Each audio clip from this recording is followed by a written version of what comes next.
Assalamualaikum warahmatullahi wabarakatuh. Perkenalkan, saya Muhammad Saiful Ulum, SKMP MSOS, sebagai dosen STI Fatah Al-Jawami Bandung di Prodi Komunikasi dan Penyiaran Islam.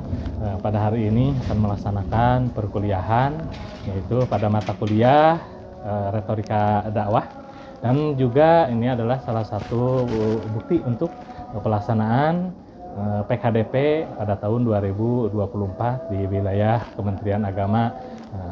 Itu saja, terima kasih. Mudah-mudahan ada manfaat dan barokahnya. Assalamualaikum warahmatullahi wabarakatuh.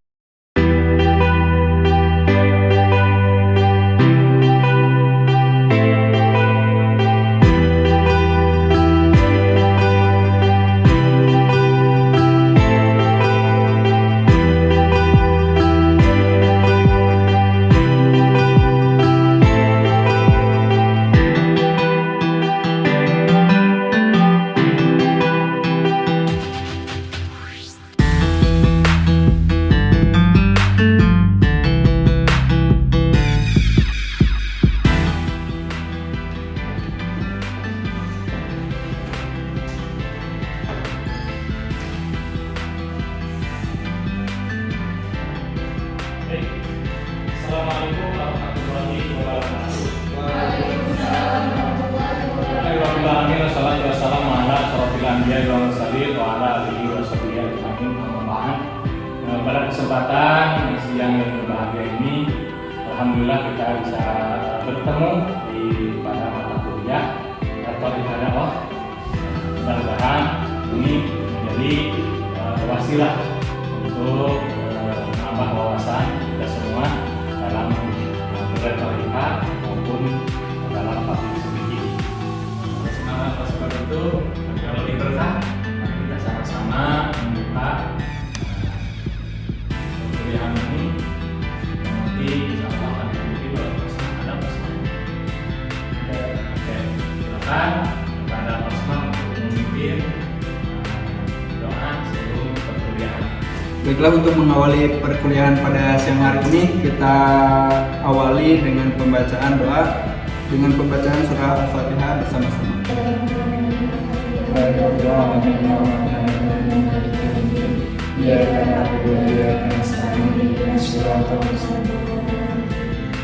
Alhamdulillah, pembacaan doa telah selesai. Semoga dengan pembacaan surah Al-Fatihah perkuliahan pada siang hari ini berjalan dengan lancar dan mendapatkan keberkahan dari Allah Subhanahu wa taala.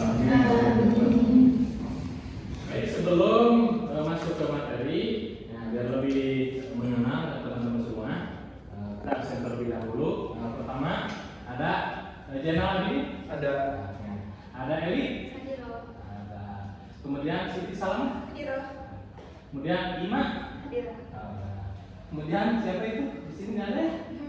Siapa namanya? Ratna baru masuk ya. Itu saudara Ratna baru masuk. Nanti informasikan ke bagian akademik ya. Oke, selanjutnya, di sini ada Lara. Oke, kemudian Jawa, kemudian Lisa, kemudian Sumaya. Ada yang belum terakses? Cukup Pak, Sudah semua ya. Baik, oke. Kalau begitu masuk. Jadi pada kesempatan ini adalah urgensi mempelajari retorika. Jadi teman-teman semua ada yang sudah apa itu retorika? Nah, jadi tujuan pembelajaran ini urgensi mempelajari retorika agar teman-teman bisa paham bagaimana retorika. Retorika itu cara penyampaian yang sesuai, cara penyampaian yang baik, public speaking yang baik, gitu ya. Jadi ini tujuan pada pertemuan hari ini.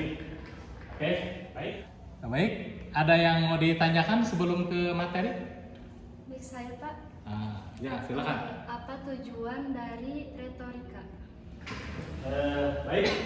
Kalau melihat tadi jawab pertanyaan siapa? Saudari Mary. Nah, tujuan dari retorika, mempelajari retorika itu bisa tuh dipakai public bisa untuk dipakai public speaking. Nah, malahan kalau retorika nanti dalam prakteknya, dalam praktek diksi ataupun praktek dalam itu kok io atau eo apa io ya? Io apa? Eo? Hah? Io kan?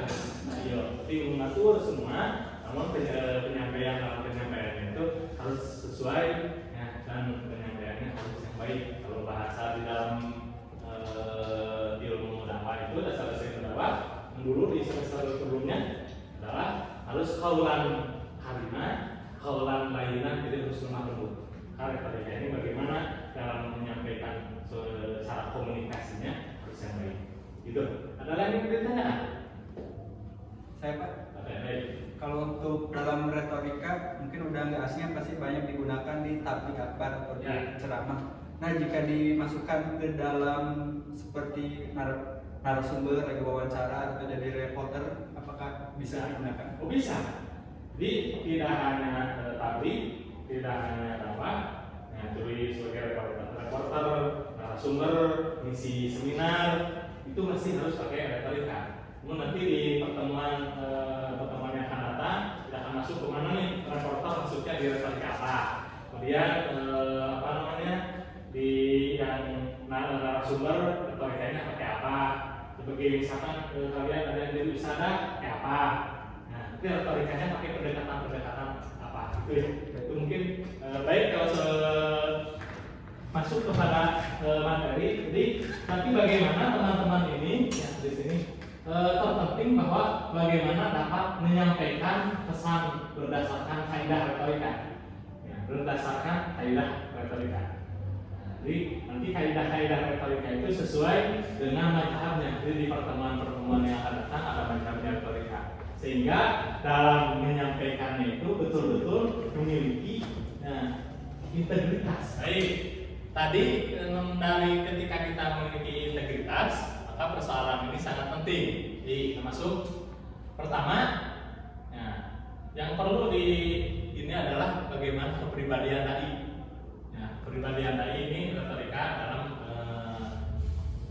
dalam lingkupan tablik, dalam lingkupan dakwah. Kepribadian dai ini amat terkait dengan keberhasilan dakwah. Kalaupun misalkan seorang dai memiliki integritas moral, moralnya berarti akhlaknya baik, kemudian kedalaman ilmunya, keberanian. Kalau seorang narasumber, seorang public speaking itu harus memiliki kedalaman ilmunya, harus memiliki moral, harus memiliki keberanian, ketekunan, berarti harus memiliki ketekunan. Kemudian harus kesabaran. Tidak ada misalkan teman-teman lagi ngisi, ada yang nunutan atau misalkan lagi ini harus sabar. Harus betul-betul sabar. Kemudian ini tentang ketawakalan, kesederhanaan dan keikhlasan. Ikhlas. Ini kalau misalkan kita sudah ada ini, maka dakwah akan berhasil. Misi seminar akan berhasil. Itu yang baik yang pertama. Kemudian, ini dengan kepribadian seorang mubalik tidak hanya menjadi bijaksana, muhasyan, bertegas sopan dalam santun. Ini semua dalam kehidupan dai itu sendiri, berarti harus disesuaikan dengan integritas dai itu sendiri. Itu yang pertama. Jadi yang kedua. Sekarang yang ketiga. Begini, yang ketiga, profesi dakwah atau tabligh sekarang ini oleh masyarakat umum dipahami sebagai profesi yang bersifat terbuka. Jadi terbuka, siapa saja, mau yang ngaji, mau yang pesantren, mau yang tidak pesantren, atau ustadz KTP, atau ustadz otodidak, ini bisa. Jadi artinya dapat dilakukan siapa saja dengan dalil balighu anni walau ayat. Sampaikan walau satu ayat. Jadi tidak mesti harus jadi seorang mubaligh dulu, tapi kita mengajak kepada kebaikan. Bahkan dianggap sebagai profesi alternatif untuk tidak mengatakan profesi pelarian. Jadi karena ini pelariannya jadi mubalik atau pelariannya jadi pendakwah, tidak.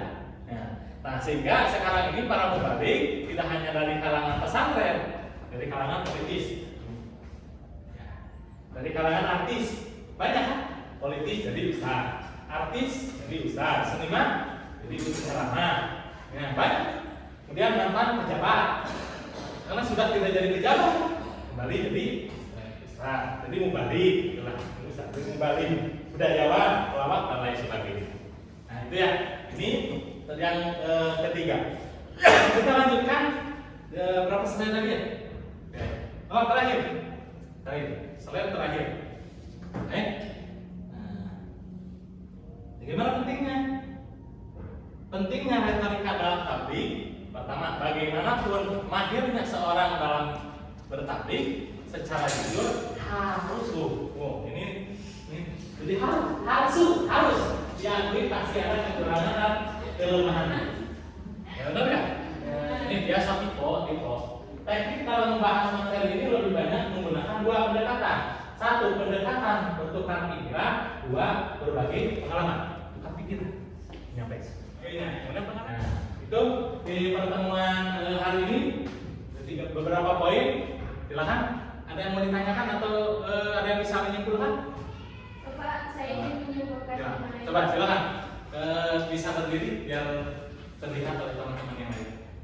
Baik, Pak, dari materi yang tadi Bapak sampaikan mengenai retorika dakwah, yang dibahas tadi adalah mengenai 3 poin problematika seorang dai. Poin yang pertama, seorang dai amat sangat terkait erat dengan keberhasilan dakwah, yakni kepribadiannya. Contohnya seperti moral, kedalaman ilmu, keberanian, ketekunan, kesabaran, ketawakalan, kesederhanaan, dan keikhlasan. Lalu poin yang kedua, mengenai problematika seorang dai ialah secara internal dihadapkan pada sejumlah persoalan.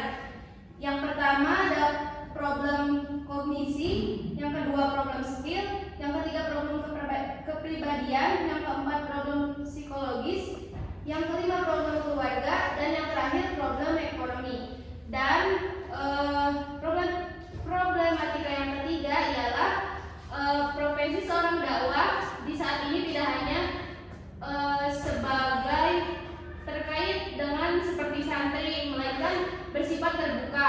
Bisa seorang politikus, artis, seniman, mantan pejabat, budaya, ataupun sekali pelawak. Baik, terima kasih. Kita kasih aplaus. Baik, itu pada pertemuan hari ini ada sebuah kata-kata yang luar biasa. Barang siapa yang ingin mutiara harus berani terjun di lautan yang dalam. Nah, pada kesempatan siang hari ini tidak panjang-panjang. Nah, kalau dipanjang-panjang jadi pendek jadi panjang. Nah, itu semua mudah-mudahan diberikan kesehatan, yang mudah-mudahan teman-teman semua diberikan kekuatan dan diberi selalu dibimbing oleh Allah Subhanahu wa taala. Amin ya Allah ya Rabbal alamin. Kita tutup dengan sama-sama membaca doa kifaratul majelis. Subhanallahumma wa bihamdika asyhadu an la ilaha illa anta astaghfiruka wa atubu ilaik. Terima kasih. Wallahu muwaffiq ila bittariq ila taufiq wal hidayah.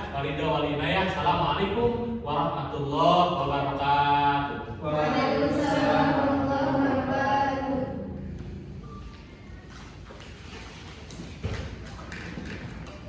Baik, terima kasih. Sampai ketemu di pertemuan yang akan datang.